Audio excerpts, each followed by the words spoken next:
আসসালামু আলাইকুম রহমতুল্লাহ। আশা করি সবাই ভালো আছেন। তো অনেকদিন পর আপনাদের মাঝে নতুন একটি ভিডিও নিয়ে আসলাম। আপনারা জানেন যে আমরা যারা ওয়াশিং এ জব করি, আমাদের ওয়াশিং এ বিভিন্ন ধরনের চ্যালেঞ্জ রয়েছে। তার মধ্যে হচ্ছে রিওয়াশ পার্সেন্টেজ কমানো, আমাদের অ্যাকুরেট শেড প্রোভাইড করা, আমাদের হচ্ছে টিআই স্ট্রেংথ রক্ষা করা গার্মেন্টসের, এবং হচ্ছে যে আমাদের ল্যাকড়া প্রবলেমকে সলভ করা। এরপরে কালার ফাস্টনেস আছে, বিভিন্ন ধরনের কালার ফাস্ট টু ওজন কানা, colour fast to rubbing, colour fastness to perspiration, water, বিভিন্ন ধরনের টেস্ট এবং কোয়ালিটি অ্যাসুরেন্স করে হচ্ছে গার্মেন্টসটাকে ডেলিভারি করতে হয়। তো বর্তমান সময় হচ্ছে যে আমাদের সবচেয়ে বড় একটা চ্যালেঞ্জ হচ্ছে টিআই স্ট্রেংথ প্রবলেম। তো এই গার্মেন্টসগুলো হচ্ছে যখন আমরা পরিধান করি বা একজন কাস্টমার যখন ইউজ করে, তখন হচ্ছে যে আমরা বিভিন্ন ধরনের মুভমেন্টে চলাফেরা করি। যেমন হচ্ছে যে আমরা প্যান্ট বা শার্ট পরে হচ্ছে আমরা দৌড়াই, এবং আমরা হচ্ছে পা ভাঁজ করি, বিভিন্ন ধরনের অ্যাঙ্গেলে আমরা হচ্ছে মুভমেন্ট করি। তো ঠিক আমাদের শরীর কি পরিমাণ হচ্ছে যে একটা গার্মেন্টসের উপর ফোর্স করতে পারে, তো সেটি হচ্ছে যে গার্মেন্টস ডেলিভারি করার আগে হচ্ছে আমরা চেক করি যে একটা গার্মেন্টস একজন ইউজার যখন ইউজ করবে, সে তো বিভিন্ন অ্যাঙ্গেলে এটাকে ইউজ করবে। তো ঠিক কি পরিমাণ ফোর্স করলে হচ্ছে যে গার্মেন্টসটা ছিঁড়বে না। তো এটা হচ্ছে যে আমাদের একটা বর্তমানে বড় চ্যালেঞ্জ। বাট একটা সময় ফেব্রিকের কোয়ালিটি এত ভালো ছিল যে ওয়াশিং এটা নিয়ে কাজ করা লাগতো না। আমরা হচ্ছে জাস্ট অ্যাজ ইউজুয়াল আমাদের রেসিপি প্রোভাইড করলে হচ্ছে যে টিআরএসটা ঠিক থাকতো। বাট বর্তমান সময়ে আমরা দেখতে পাচ্ছি সেই একই ওয়াশ করার পরেও হচ্ছে যে টিআর স্ট্রেংথ ঠিক থাকতেছে না। তো আমরা রিসেন্টলি ২ টা বড়, বড় হচ্ছে যে কেস স্টাডি করেছি, যেখানে হচ্ছে যে আমরা চেক করেছি যে অ্যাকচুয়ালি কোথা থেকে টিআর স্ট্রেংথ সমস্যা হয়। তো বায়ার ওয়াইজ হচ্ছে বিভিন্ন ফেব্রিকের জন্য বিভিন্ন ধরনের ফাইনাল টিআই স্ট্রেংথ রিকোয়ারমেন্ট রয়েছে। যেমন হচ্ছে ডেনিম ফেব্রিকের জন্য 15 নিউটন। যে যদি কোনো গার্মেন্টসের উপর 15 নিউটন বল প্রয়োগ করার পরে যদি ছিঁড়ে যায়, সেটা হচ্ছে বায়ার অ্যাকসেপ্ট করবে। কারণ আমাদের যে শরীর বা আমরা যে ধরনের প্রেশারে বা কাজ করি, ঠিক আমরা 50 নিউটন বল কখনো হচ্ছে যে গার্মেন্টসের উপর প্রয়োগ করতে পারবো না। তো 50 নিউটন বলের নিচে যদি 13-14 বা 10 নিউটন বলে যদি গার্মেন্টসটা ছিঁড়ে যায়, সেই গার্মেন্টসটা কিন্তু আমরা ডেলিভারি করতে পারবো না। অ্যাকচুয়ালি বায়ারের ফাইনাল শেডের উপরে টিআই স্ট্রেংথের রিকোয়ারমেন্ট থাকলেও র ফেব্রিকের উপর কোনো রিকোয়ারমেন্ট নেই যে ঠিক কতটুকু রতে থাকলে আমরা ফাইনালি কতটুকু আউটকাম আমরা পেতে পারি। তো আমরা হচ্ছে যে যে ধরনের ওয়াশ অভ্যস্ত, ডার্ক ওয়াশ, মিড ওয়াশ এবং লাইট ওয়াশ। তো সেখানে আমরা চেক করে দেখেছি যে মিড ওয়াশের গার্মেন্টস যে সেটা অ্যাচিভ যদি করতে চাই, তাহলে আমাদের মিনিমাম 30 নিউটন থাকতে হয় হচ্ছে র ফেব্রিকের উপরে। তো আমি স্টাইলটা শুরু করেছিলাম, সেখানে হচ্ছে আমরা যখন ডেভেলপমেন্ট স্টেজে এটা শুরু করি, তখন এটা র ফেব্রিক ছিল। আমাদের ওয়ার্পে ছিল 57.91 এবং ওয়েবটি ছিল 28.63। এবং এটাকে যখন আমরা ওয়াশ করে অ্যাজ পার বায়ার স্ট্যান্ডার্ড অনুযায়ী যখন আমরা ওয়াশ করি, তখন এটা ছিল 39.54 ওয়ার্পে, এবং ওয়েবটি ছিল 20.67। তার মানে হচ্ছে যে আমাদের যে বায়ারের 15 নিউটন যে রিকোয়ারমেন্ট, সেটা কিন্তু ওভারকাম করেছে। 20 নিউটন প্লাস আছে, তার মানে এটি হচ্ছে আমরা পরবর্তী স্টেপে যেতেই পারি, কারণ এটা হচ্ছে আমাদের বায়ার অ্যাকসেপ্টেড। তো এরপরে হচ্ছে যে আমরা যখন এই গার্মেন্টসটাকে ডেভেলপমেন্ট স্টেজ পার করার পরে যখন এটা কাউন্টারে আসে, তো কাউন্টারে আসার পরে হচ্ছে যে এটার র ফেব্রিকটা আবার আমরা চেক করি যে রতে কত ছিল। তো আমরা রতে দেখছি 54.26 এবং হচ্ছে ওয়েবটি 26.89।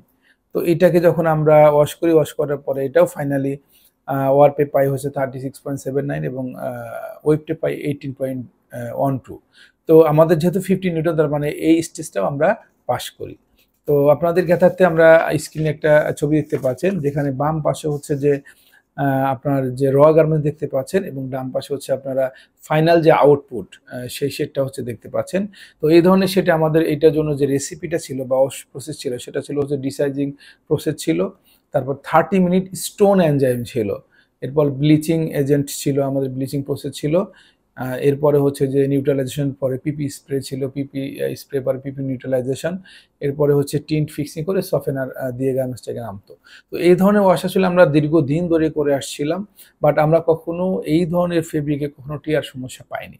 তো এটা যখন আমাদের ফাইনালি ডেভেলপমেন্ট স্টেজ এবং কাউন্টার স্টেজ শেষ হয়ে যায়, এরপরে কিন্তু আমরা ধরে নিই যে হ্যাঁ, এটা দিয়ে আমরা বাল্কে প্রসিড করা সম্ভব। তো আমরা যখন বাল্কের ফার্স্ট লট করে যখন আমরা আবার এটাকে আমাদের ল্যাবে চেক করি, তো ল্যাবে এটা যখন চেক করার পর আমরা দেখি যে হ্যাঁ, এটা 18 প্লাস আছে, তার মানে এটা আমার ওকে। এই গার্মেন্টসগুলো যখন আমি ফিনিশিং করার জন্য ডেলিভারি করি, তো তারা হচ্ছে এখান থেকে আবার তারা র্যান্ডমলি পিক করে হচ্ছে তাদের ল্যাবে আবার চেক করে। তো তাদের ল্যাবে চেক করার পর এটা হয় তারা হচ্ছে পায় 12 নিউটন। বাট অ্যাকচুয়ালি তো আমি যখন চেক করি সেম লটের গার্মেন্টস আমি পেয়েছি 80 নিউটন, বাট তারা পেয়েছে 12 নিউটন।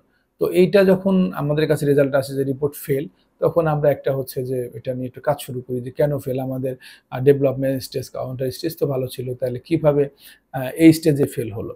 তখন আমরা এখান থেকে হচ্ছে যে র্যান্ডমলি ৩ টি গার্মেন্টস পিক করি। সেম লট থেকে ৩ টা গার্মেন্টস পিক করে আবার ল্যাবে পাঠাই।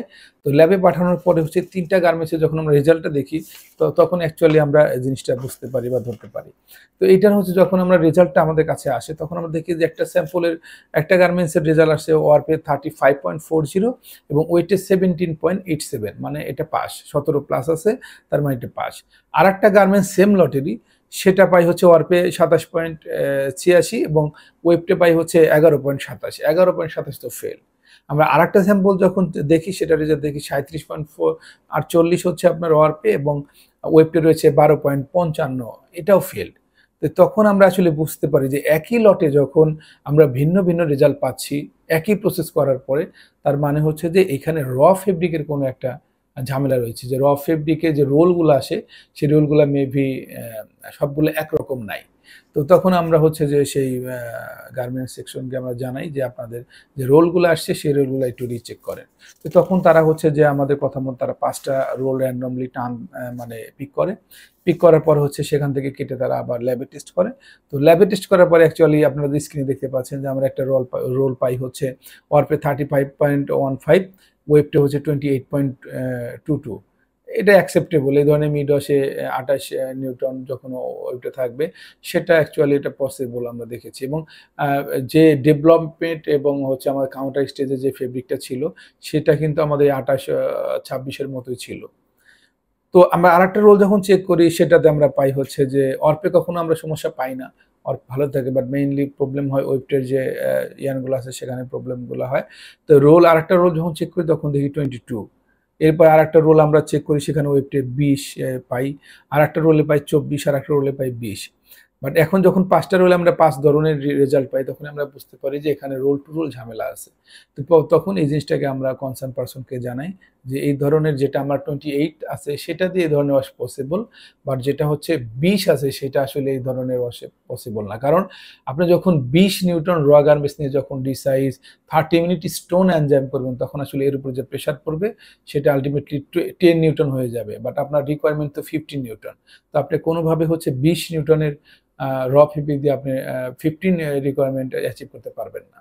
তো এরপরে হচ্ছে যে আমরা এটা যখন আমাদের প্রোডাকশন স্টেজে চলে আসে, ওই সময় আমরা আসলে এটাকে কিভাবে সিকিউর করা যায়, তো তখন আমরা এটা নিয়ে কাজ শুরু করি এবং আমরা নতুন একটা রেসিপি দাঁড় করাই, যেটা স্ক্রিনে দেখতে পাচ্ছেন। এই রেসিপিতে হচ্ছে আমরা আগে যে ডিসাইজিংটা ছিল সেটা হচ্ছে আমাদের 10 মিনিটের জায়গায় আমরা ৫ মিনিট করি এবং আমাদের স্টোন এনজাইম ছিল 30 মিনিট স্টোন এনজাইম, সেখান থেকে আমরা স্টোনটা টোটালি রিমুভ করি এবং 30 মিনিটের জায়গায় আমরা 10 মিনিট অনলি এনজাইম করি এবং এখানে নতুন একটা প্রসেস অ্যাড করি। আমরা অ্যাসিড ওয়াশ প্রসেস করি। বল স্পঞ্জ বলের যে প্রসেসটা আছে সেটা অ্যাড করি এবং বাকি প্রসেসগুলো অ্যাজ ইউজুয়াল করি। এখান থেকে আমরা র্যান্ডমলি ৫টা স্যাম্পল হচ্ছে পিক করি। তো নতুন রেসিপিতে করার পর হচ্ছে আমরা আমাদের কাঙ্ক্ষিত যে রেজাল্ট 50 নিউটনের উপরে পাই। আমরা অনেক ভাবে টেস্ট করি।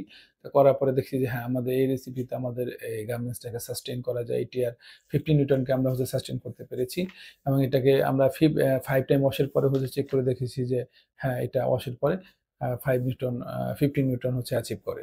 তো অ্যাকচুয়ালি এখানে রুট কজটা আমরা যেটা বের করলাম যে আমরা এখানে র ফেব্রিকেই লট টু লট ঝামেলা থাকার কারণে হচ্ছে আমাদের এই ধরনের সমস্যা হয়েছে।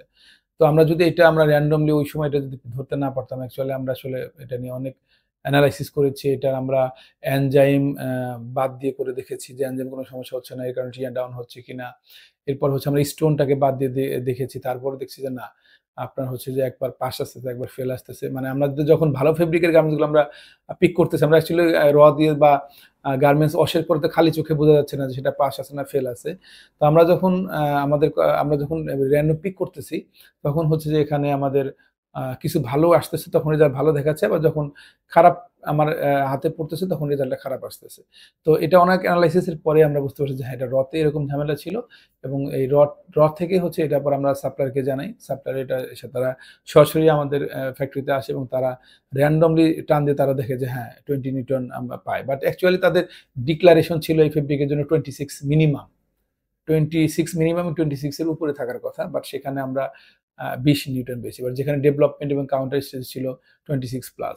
নেক্সট এ আমরা আরো ভালো ফেব্রিক তাদের কাছে চেয়েছি যে হ্যাঁ, আমরা এই ধরনের এরকম ফেব্রিক আমরা নেব এবং রোল টু রোল যখন আমাদের ফ্যাক্টরিতে আসবে তখন আমরা যখন চেক করে সেটাকে আমরা নেওয়ার একটা প্রসিডিউর এপ্লাই করেছি।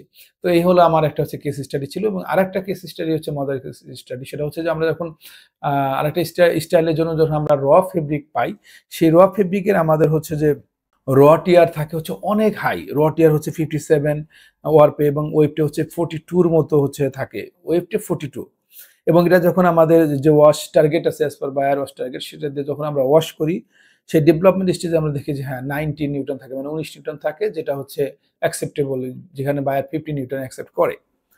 এরপরে সেম ফেব্রিকটা যখন আমাদের বাল্কে মানে কাউন্টার স্টেজে আসে, তো কাউন্টার স্টেজে দেখেছি যে আমরা হ্যাঁ রতে অনেক হাই, রতে 58 মানে 58 বা 60 এর কাছাকাছি থাকে, ওয়েবটে 45 মানে 40 প্লাস নিউটন হচ্ছে থাকে রতে। তো এটা যখন আমরা কাউন্টার স্টেজে সেম রেসিপি যখন ওয়াশ করি, তখন দেখতেছি যে আমরা এটা আর সাস্টেন করতেছে না, ফাইনালে যে 11, 12, 13 এরকম থাকতেছে। বাট এত হাই রটি স্ট্রেন্থ থাকার পরেও কিভাবে এত হচ্ছে যে ফাইনালি এত কম আসে, সেটা ইনভেস্টিগেশন করার জন্য আমরা নেমে পড়ি এবং সেটাকে আমরা হচ্ছে একটা হচ্ছে যে টিয়ার ম্যাপিং করি, যে ঠিক আমাদের যে প্রসেসগুলো আছে ডিসাইজ, এনজাইম, ব্লিচ, কোন প্রসেসে ঠিক ডাউন করতেছে, ডাউন হচ্ছে, যে এত হাই থেকে কিভাবে এত কমে যাচ্ছে, সেটা দেখার জন্য হচ্ছে আমরা একটা টিয়ার ম্যাপিং করি। তো সেই টিয়ার ম্যাপিংটা হচ্ছে আপনারা স্ক্রিনে দেখতে পাচ্ছেন। এখানে হচ্ছে র ফেব্রিকটাই আমরা যে ফেব্রিকের টিয়ার ম্যাপিং করি, সেখানে র ফেব্রিক ছিল ওয়ারপে 58 প্লাস এবং ওয়েবটা ছিল 48 প্লাস।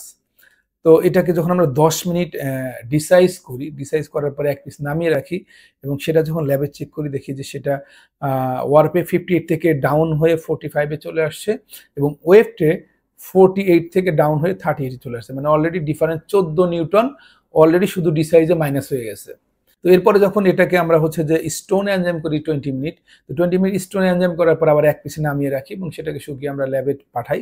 পাঠানোর পরে দেখলাম যে যেটা ডিসাইজ ছিল 38, সেটা স্টোনে এনজাইম করার পরে 14 প্লাস চলে আসছে, মানে already 23 Newton has gone, 23 Newton already চলে গেছে এনজাইমের পরে।